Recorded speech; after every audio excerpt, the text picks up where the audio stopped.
Estamos de volta com o programa Raquel Gerda Entrevista. Estamos aqui entrevistando Sérgio Pereira e Wilson Salles, eles que são da ONG Atitude. Agora vamos ouvir do Wilson. Gostaria de ouvir de você, Wilson, já que é um jovem, o que você pensa sobre a legalização da maconha? É um assunto bem debatido nas redes sociais, uns são a favor, outros são contra. Qual seria a sua posição em relação à legalização do uso da maconha? Você é a favor ou você é contra? Eu entendo que é um assunto bem amplo e essa é a minha opinião pessoal. Eu sou contra a legalização da maconha. Eu vou citar alguns pontos, né, para depois a gente, num outro momento, talvez num debate mais aprofundado, a gente discutir. Primeiro ponto, que a maconha, como foi citado aqui nas escolas, ela é a porta de incidência do usuário. Ele começa a utilizar normalmente a maconha. E aí altera o sistema nervoso central, dentre outras características do organismo, ele passa a procurar, ter necessidade de utilizar outros tipos de droga. Né? Um outro ponto com relação à legalização da maconha, nós sabemos que hoje a indústria do tabaco, das bebidas, movimenta milhões, né, bilhões de reais todo ano e, na minha opinião, o governo é de interesse sim do governo com relação a isso, porque geraria mais impostos, né? E eu fico a me questionar com relação à venda. Como seria isso, a venda? Porque hoje o cara que ele é usuário, não existe um tipo de lei que enquadra ele como um criminoso, a determinada quantidade, né? Existe sim lei que combate o tráfico de drogas. Mas qual que seria essa quantidade liberada? E qual seria o valor com relação ao imposto? E de que forma que essa droga chegaria? No meu ponto de vista, isso seria uma forma de potencializar o tráfico de drogas, né? Com relação aos impostos, como chegaria essa droga, quem compraria e quem forneceria, né? Quem ia fornecer essa droga. No caso, você acha que se legalizasse, porque a gente vê muito pelos debates, que se legalizasse as drogas, eles também comparam que a droga, por exemplo, a maconha, que o álcool causa mais prejuízo do que a maconha, que muito mais gente morre por causa do uso do álcool, que é uma droga, né? Mas que causa até mais prejuízo, porque há muito mais morte, as pessoas saem, dirigem, pegam um carro e acaba causando acidentes, né? No caso, você vê, né, que no caso, se legalizasse a maconha, isso diminuiria o uso das drogas, da maconha, e diminuiria também o tráfico, ou isso não influenciaria ou aumentaria? Bom, eu acredito, como a gente vê o caso da liberação da bebida, né? Às vezes a gente é muito hipócrita para dizer que não tem necessidade que é legal, é liberado. A gente começa a ver os jovens conversando, eu bebo socialmente. E aí torna-se um caso mais sério. Lá na frente é um pai de família que espanca a sua esposa, que bate nos seus filhos, que já não convive mais de forma certa na sociedade, precisa de se tratar no centro de reabilitação. Mas você acha que isso também não diminuiria o tráfico? Você acha que aumentaria porque ele não pararia na maconha, né? E também não diminuiria o tráfico? Foi justamente aquela questão que porque a farmácia poderia... Com relação ao fornecimento. Quem venderia? São as farmácias? Legal. Qual a taxa de imposto? A gente sabe que o brasileiro hoje, para abrir um negócio, para ter uma empresa, ele paga impostos absurdos, né? E como seria fornecido? Seria uma empresa que forneceria a maconha para as farmácias, registrada? E aquele traficante que tem o acesso, ele não poderia fornecer de forma mais barata? E ficaria, na verdade, uma guerra entre o tráfico e entre as empresas privadas. Essa é a minha opinião. E quem continuaria sofrendo com tudo isso é a sociedade. Mas eu acredito também, Wilson, né, que esse seria um assunto de um debate bem mais amplo, né? Por isso que eu pedi uma opinião da ONG, né? E se caso, né, os jovens quisessem debater, né, a ONG estaria, né, à disposição de fazer, né, um fórum de debate para que pudesse debater sobre esse assunto, né? Acho que seria importante ouvir opiniões também diferentes, né, para poder, né, formar uma opinião sobre isso, né? Então, o que você acha sobre isso, Sérgio, como presidente da ONG? Até porque a legalização e a descriminalização, né, porque na verdade hoje o usuário de droga ele não é mais tratado como um criminoso, ele é tratado como um doente. E a maconha começa a adoecer as pessoas que futuramente serão aqueles zumbis que estão em busca do crack. Eu vejo o seguinte, eu vejo que Portugal fez isso, outros países fizeram, legalizaram as drogas, né, dentro de uma política nacional. Holanda fez isso, mas não teve sucesso. Hoje ela está querendo voltar atrás, não consegue.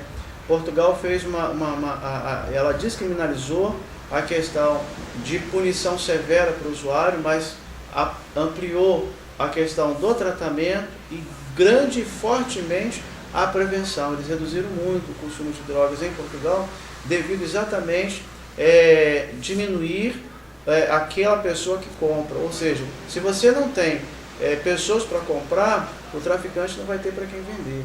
Então só tem hoje muito tráfico, só tem hoje muita droga, porque tem demanda para isso. Tem aqueles que compram, porque tem aqueles que gostam, né? E se as pessoas, se os jovens, a juventude fossem direcionadas para outro universo, eles não iam ter essa necessidade. E aí tem um contexto muito grande em relação à estabilidade familiar, a questão da família, a questão das oportunidades, né? Então, você tocou num assunto sobre a questão familiar aí, né? Quando a pessoa ela é usuária de droga, na verdade, ele não sofre sozinho com a questão quando ele se torna um viciado, né? Porque enquanto ele não se torna um viciado, tudo é maravilhoso, mas depois que ele se torna um viciado, que às vezes quer sair ou que começa a consumir drogas mais fortes, aí que começa, né, na verdade, a vida da luta que eles não conseguem mais sair disso e vai entrando para o crack, vai entrando para outros tipos de droga e começa a ficar completamente dependentes e aí que traz grandes prejuízos. Mas quando eles vêm sofrendo com isso, eu acredito que eles não sofrem sozinhos, eu acho que a família sofre junto, não, Sérgio? Você poderia falar um pouco sobre isso, sobre o dano da família? Mamãe perguntou o seguinte, Sérgio, eu abro a porta da minha casa, deixo meu filho dormir, ele leva a televisão, ele leva o rádio, ele leva o DVD, ele vê as oportunidades, furta meu cartão e vai para a boca. Se eu deixo a casa trancada e não deixo ele entrar, eu temo porque ele faz isso na casa do vizinho, faz isso na casa do outro, para poder sustentar o vício. O que eu devo fazer? Ela me perguntou, eu falei assim, olha, é uma situação difícil, porque na verdade o seu filho é que precisa de tratamento, ele precisa aderir a um tratamento e a senhora também. Porque o familiar, a gente chama que é codependente, ele sofre com o comportamento do dependente. Um dependente só, ele desestabiliza uma família inteira, pode ser uma família grande, porque ele vai ser sempre vigiado, a família vai ficar naquela insegurança. Eu atendo mães que sofrem muito quando o telefone toca, que o filho está na rua, o medo de atender e ter uma notícia ruim.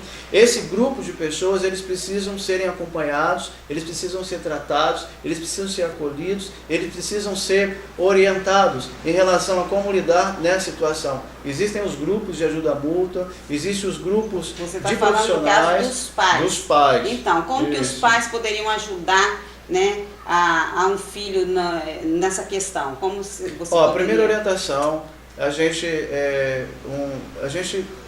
o usuário de crack, que ele chega em casa ou que ele chega agressivo, a melhor coisa não é confrontar nesse momento, é deixar. Se ele quiser ir para a rua, não procure impedir, deixa ele ir, porque ele fica agressivo, o corpo dele, o organismo dele grita pela droga, ele vai querer ir.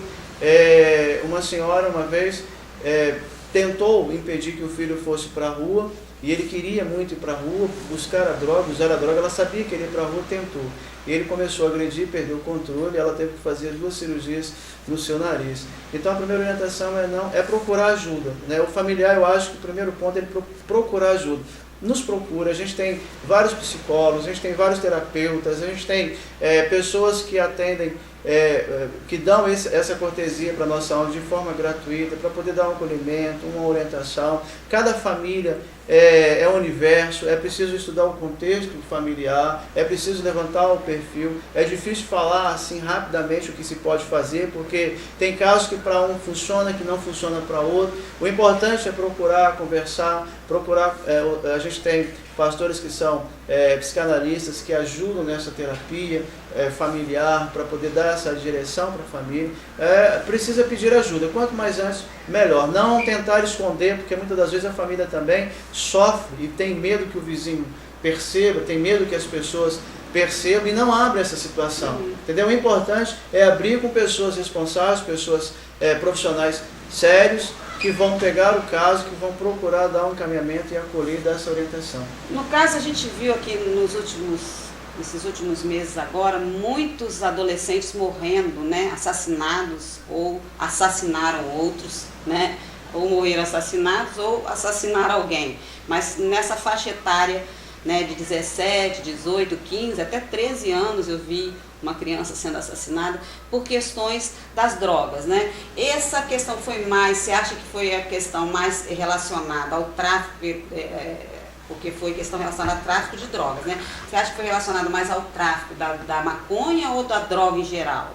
Eu acho que é de forma geral, principalmente o crack, né? Porque a maconha, na verdade, ela não cria uma compulsão. Então já teria adolescente já dependente de crack também? Tem 12, 13 anos, tem adolescentes que aprendem em casa mesmo com crack. Tem mães que geram filhos dentro do crack, essa criança já vai nascer dependente de uma substância. Enfim, as pessoas que morrem, elas morrem porque devem, né, porque precisam comprar para sustentar o seu vício, e acabam não pagando, e a lei do tráfico se não pagou, acaba morrendo. Por muito pouco eles estão matando, por questão de não cumprir com uma palavra, de levar no dinheiro no outro dia, e quando é marcado para morrer, não tem jeito, aquela pessoa acaba morrendo. Só dizendo para acrescentar a nossa fala aqui, Raquel, se você me permitiu, eu queria contar um outro caso, que a gente vive esses casos não é de longe, é aqui da nossa cidade, aqui no bairro, na nossa cidade, que eu acho melhor não falar, né, qual o bairro, mas tinha um rapaz, tinha um homem, né, que estava vendendo droga, e ele colocava essa droga na mão de crianças de 12, 13, 14 anos, porque ligavam para ele falava assim: olha, pega essa pedra, leva na casa de fulano, leva na casa de ciclano, elas são o que o tráfico chama de avião. Só que um dia ele foi preso, e quando ele foi preso, uma outra pessoa assumiu o tráfico nessa região.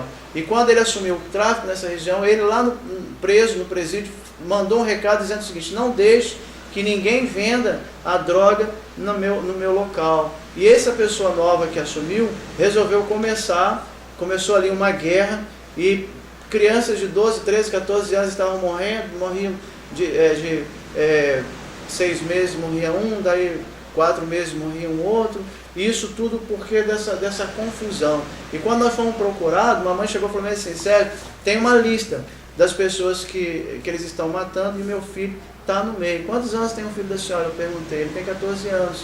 Mas ele tem 14 anos naquele dia que eu perguntei. Ele já estava fazendo isso desde os 11 anos de idade. Ele estava sendo usado pelo tráfico. Como aquela pessoa perdeu o comando, ele acabou perdendo também, estava sendo ameaçado. Então essa é a realidade que a gente vive nas portas de escola. As pessoas são aliciadas o tempo todo. Por quê? Porque para esse trabalho simples, como o Wilson falou, o traficante dá lá vários agrados, né? Dá um tênis de marca, dá um dinheiro bom para o cara tomar o sorvete. E em uma cidade que não tem esse tipo de oportunidade de ocupação, e as pessoas querem, na verdade, usufruir disso, acabam caindo, sendo aliciados, e cada vez aumentando mais. A prova disso são as grandes comunidades terapêuticas que estão lotadas, e das pessoas pedindo ajuda, e que vem surgindo mais por falta, talvez, de uma política séria de tratamento.